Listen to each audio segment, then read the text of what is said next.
Olá, sejam bem-vindos a mais um programa Educar para Empreender.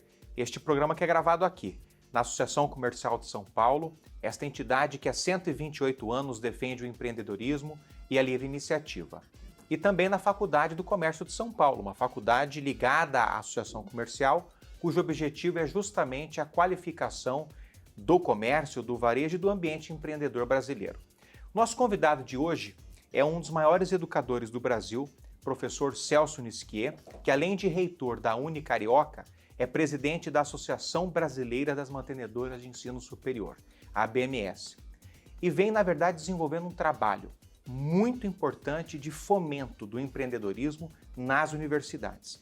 Professor Nisquier, muito obrigado pela tua presença no nosso programa Educar para Empreender. Eu sei que a sua agenda é exígua e, na verdade, a gente encontrar um tempo para falar sobre empreendedorismo, que é o grande tema desse nosso programa, é algo muito importante. Eu sei que você desenvolve um trabalho grande nesse sentido. Seja bem-vindo e já vamos começar falando sobre a ABMS. O que é a nossa querida ABMS? Muito bom. Obrigado, Wilson. Prazer estar aqui com você, os que estão nos assistindo. O tema do empreendedorismo, sem dúvida, é algo que nos interessa. Nós que somos empreendedores educacionais. Sim. A ABMS foi criada há mais de 40 anos por empreendedores educacionais, pessoas que decidiram em determinado momento da vida desenvolver projetos ligados à educação superior, criar universidades, criar faculdades, criar iniciativas que promovessem a inclusão de jovens no ensino superior. E esse é um setor que cresceu muito nas últimas décadas, né? Hoje, a educação superior privada responde por cerca de 80% das instituições existentes. São quase 7 milhões de estudantes que estudam em faculdades, centros universitários ou universidades privadas no Brasil inteiro. E a ABMS, ela naturalmente representa esse setor na defesa, como você colocou bem, da livre iniciativa, da regulação adequada, né, para o setor. Agora, mais recentemente, estamos defendendo também uma reforma tributária mais justa para as instituições de educação superior, até por conta da importância social que a educação tem para o futuro do Brasil. Então, eu tenho muito orgulho de estar presidente da ABMS, sucedendo Janguier Diniz, Gabriel Mário Rodrigues, Edson Franco e Cândido Mendes, que foi o fundador, o primeiro presidente dessa nossa associação. E agora também feliz de ter a Faculdade do Comércio de São Paulo como uma das associadas, não qualquer associada, né? O Wilson já entrou com lugar na janela, né? Já sentando na janela, já como um dos coordenadores de grupo de trabalho da Meta Rede X, que é essa iniciativa que a ABMS lidera no Brasil, de juntar escolas de empreendedorismo para desenvolver esse espírito empreendedor. E precisa, amigo, precisa muito, e eu queria já te trazer um número aqui que eu acho que talvez seja surpreendente. A ABMS fez uma pesquisa recente, junto com a empresa Educa Insights, sobre o jovem e o empreendedorismo, o que o jovem espera da universidade. E os números são impactantes. 73% dos jovens pesquisados têm espírito empreendedor, tem um ou mais atributo empreendedor. Porém, somente 28% das instituições estão adequadas para acolher esse espírito empreendedor. É um número muito pequeno. Muito pequeno. E eu tenho certeza que a Faculdade do Comércio já foi criada com esse espírito, mas a realidade hoje é diferente para muitas instituições. Nós temos que aproximar mais esse jovem empreendedor da instituição que possa acolher esse espírito empreendedor, sob pena dele deixar a universidade para criar sua empresa, para criar seu negócio, e ainda sair falando mal, claro, né? Dizendo com orgulho que não precisou de um diploma para criar uma empresa. Eu não defendo isso, não. Eu acho que a etapa de conclusão do ensino superior é fundamental para dar maturidade, para dar outras competências para o jovem, mas o fato é que se nós não falarmos a linguagem do jovem, a linguagem do empreendedorismo, vamos ficar para trás. Claro. Bom, sobre essa questão da pesquisa que a ABMS fez sobre empreendedorismo nas universidades, a gente vai esmiuçar um pouquinho mais esse assunto depois, até porque estive com o Celso Nisquier num evento recente em Valência, na Espanha, o quinto Encontro Internacional de Reitores, onde o professor Celso Nisquier pôde falar sobre essa pesquisa, né? Fez uma palestra sobre essa pesquisa, muito exitosa, inclusive, que foi feita pela ABMS, revelando justamente dados de empreendedorismo nas universidades. Mas ainda sobre a ABMS, professor Celso Nisquier, eu gostaria de tratar de um assunto aqui que é muito importante, já que o nosso público é de empreendedores, que é justamente essa necessidade, não é, dos empresários terem uma entidade representativa. Né? Isso dá-se o nome de Public Relations, né? Relações públicas. Né?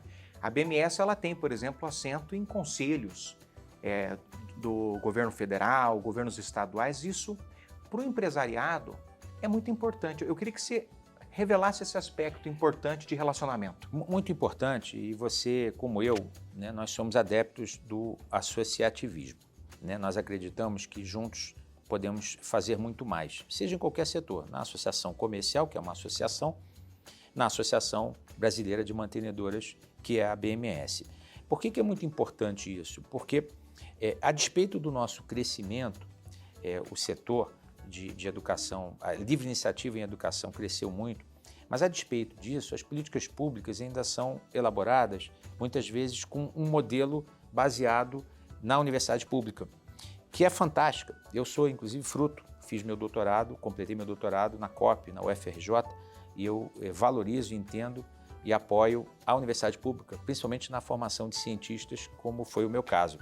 Mas a verdade é que as políticas públicas precisam considerar as necessidades das instituições, como a FAC, como a Unicarioca, que eu dirijo, como as mais de 300 associadas da BMS.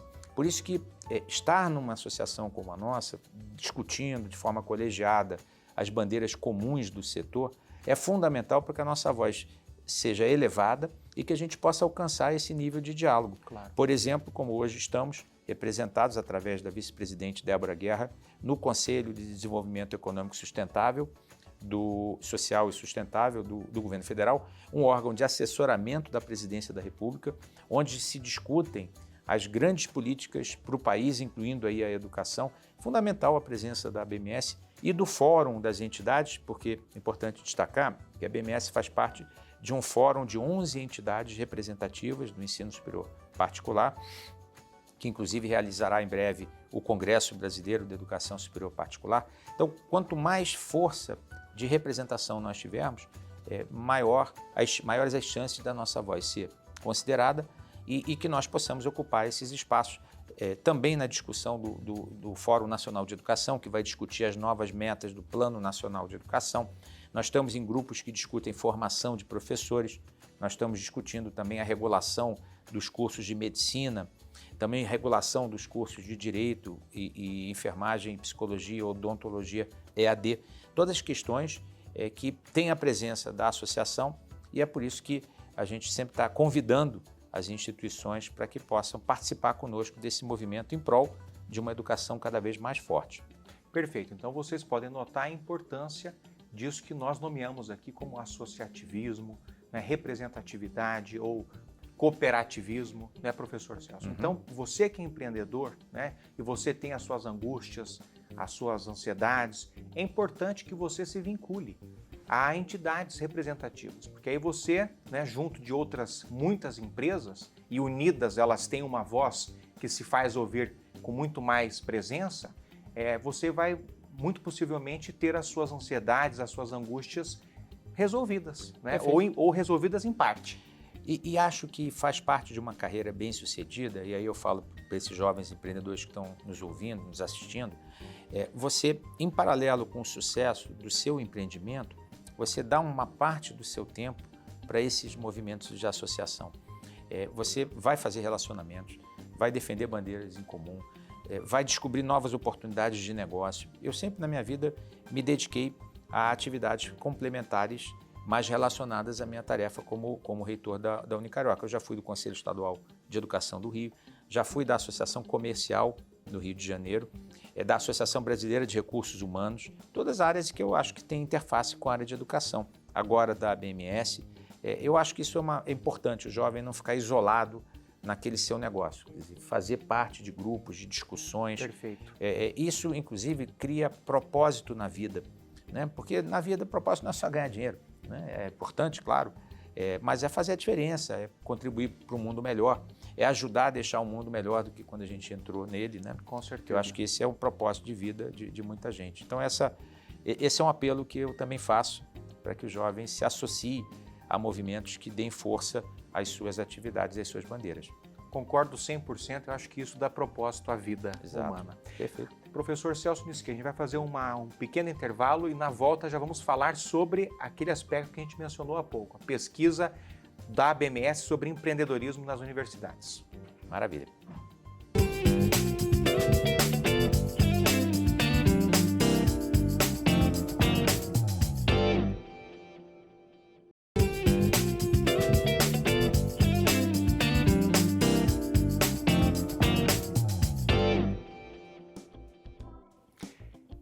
Olá, de volta agora com o Educar para Empreender, já no seu segundo bloco, hoje entrevistando um dos maiores educadores do Brasil, reitor da Unicarioca e presidente da Associação Brasileira das Mantenedoras de Ensino Superior, professor Celso Nisquet. Professor Nisquet, no último bloco nós falamos sobre uma pesquisa extraordinária que foi realizada pela ABMS, né, e com um propósito incrível que foi de verificar se de fato havia um ambiente propício para o empreendedorismo nas universidades, né? E você mencionou que o resultado foi de que apenas 28% das universidades brasileiras têm um ambiente propício ao empreendedorismo. Agora, a pergunta que eu lhe faço é a seguinte: na sua visão como educador, por que as universidades não criam um ambiente propício ao empreendedorismo? Olha, primeiro é importante destacar que a pesquisa foi muito rica ao identificar 4 tipos diferentes de empreendedor. Porque nós pensamos que o empreendedor é aquele que vai abrir uma empresa, mas esse é um tipo, talvez o mais tradicional. Existe um empreendedor criativo, que ele quer ser criativo no seu objeto de trabalho, né? Criando projetos, criando estudos. Há o empreendedor social, que é mais conectado com trabalhar em projetos sociais, né? Que tem um impacto na realidade, e há aquele empreendedor prático, né? Aquele resolvedor de problemas. Então, quando a gente pensa que o empreendedorismo não é só abrir uma pessoa jurídica, a gente entende por que as universidades ficam para trás. Porque as poucas que criam iniciativas ainda estão vinculadas àquela ideia de vou fazer uma disciplina de empreendedorismo e aí vou ensinar a teoria do empreendedorismo, né? Pegar o livro Segredo de Luiza, do Dolabella, e depois fazer uma prova em que ele responde tudo sobre aquele texto e ele está aprovado em empreendedorismo. Não é isso, né? Vocês sabem que não é isso. Isso afasta o jovem, porque ele sabe que não é isso. Ele não quer só abrir uma empresa, ele quer empreender na vida, ele quer ser protagonista da sua própria vida. O empreendedorismo tem a ver com se tornar protagonista da própria vida, até para uma carreira pública, até para uma carreira dentro de uma organização, não necessariamente para criar uma empresa. Como as universidades ainda estão vinculadas a essa imagem antiga da ideia de empreendedorismo, o jovem não fica sintonizado e ele muitas vezes se decepciona. O que o jovem quer, segundo a pesquisa, são projetos empreendedores. Ele quer atuar em projetos. Sabemos que existem instituições no Brasil, vou citar aqui o Instituto Mauá de Tecnologia, que tem projetos ligados às atividades complementares nas suas grades curriculares. E outras instituições vêm trabalhando, ainda são poucas, mas vêm trabalhando com essa ideia de vincular o jovem a projetos de aplicação prática. Existe uma dor, aliás, na verdade, o que é interessante, muitas instituições captam essas dores da comunidade. Né? Vão lá dizendo, o que está doendo aí, comunidade? Aqui a gente está faltando aqui um sistema para agilizar o posto de atendimento médico. Aqui estamos com um problema, aqui um valão aqui que precisa de uma ajuda aqui, de um projeto de engenharia e de saneamento. Então, muitas universidades vêm captando esses projetos e botando jovens para atuar, empreendendo em projetos que têm um impacto social. Esse é o perfil que o jovem quer ver. Ele não quer saber assim, aqui eu tenho uma sala bonita que eu vou criar uma startup. Isso também, mas o que ele quer, na verdade, assim, como é que eu posso resolver os problemas do mundo? E acho que as universidades ainda não compreenderam esse tipo de perfil de jovem empreendedor, que é diverso, que não é só um tipo de perfil, e não se prepararam para isso, apesar de existirem as condições para isso, porque os cursos superiores têm 10% de atividades complementares que podem ser usadas na parte prática, e agora também tem, através da curricularização da extensão, a obrigatoriedade de todos os cursos dedicarem 10% da carga horária em projetos de extensão, extensionistas ligados à comunidade. Então a legislação já permite que as instituições possam inovar e criar ambientes propícios a desenvolvimento de projetos de impacto social. E é isso que a pesquisa mostrou e foi muito oportuno, porque essa pesquisa vai servir de base para que esse trabalho da Meta-Rede X possa se desenvolver no Brasil com foco exatamente nessas instituições que ainda não estão preparadas. Perfeito. Bom, outro aspecto que eu quero tratar aqui com você, Nisquia, é justamente o seguinte: nós estivemos juntos nesse evento, né, o 5º Encontro Internacional de Reitores em Valência, e eu fiquei bastante, digamos assim, desafiado, né, enquanto educador, a de fato compreender o papel do professor neste momento do século XXI, né? Então nós vimos lá a palestra do inventor do www, Tim Berners-Lee, e também engenheiros do MIT, enfim, dizendo que hoje o papel do professor não é de competir com a máquina, porque ele não vai conseguir competir com a inteligência artificial, ele não vai conseguir competir com a Big Data, é humanamente impossível, né? Só que o professor tem sabedoria, coisa que a máquina não tem. A máquina pode ser inteligente, mas ela não é sábia, ela não tem vivência, experiência de vida. O professor tem, ao menos deveria ter, não é? Então, muito se falou sobre esse papel do professor em formar valores humanos, não é? E isso já vem sendo estudado há muito tempo, já por estudiosos de RH, etc., que é o que se chama de soft skills. Queria entender isso que você que é um dos melhores educadores do Brasil, um líder da área, na sua visão, qual é o papel do professor do século XXI? Essa pergunta é excelente e ela é dinâmica, né? Na verdade, esse papel está sendo definido nesse exato momento e eu dou um exemplo, né, que vindo para cá eu fiz ao ChatGPT a pergunta sobre como o reitor deveria se dirigir a estudantes em dúvida sobre a escolha da carreira e qual instituição eles deveriam se vincular. E eu recebi de volta um manifesto perfeito que eu poderia assinar embaixo, conclamando os estudantes a virem estudar na Unicarioca, em especial. Qual é, assim, na minha visão, o papel do professor frente a esse enorme desafio que a tecnologia traz? É saber fazer perguntas e também ser o curador desses valores que você identificou. Porque um dos segredos de usar a ferramenta do ChatGPT é o que alguns já vêm chamando de engenharia de prompt. É saber perguntar.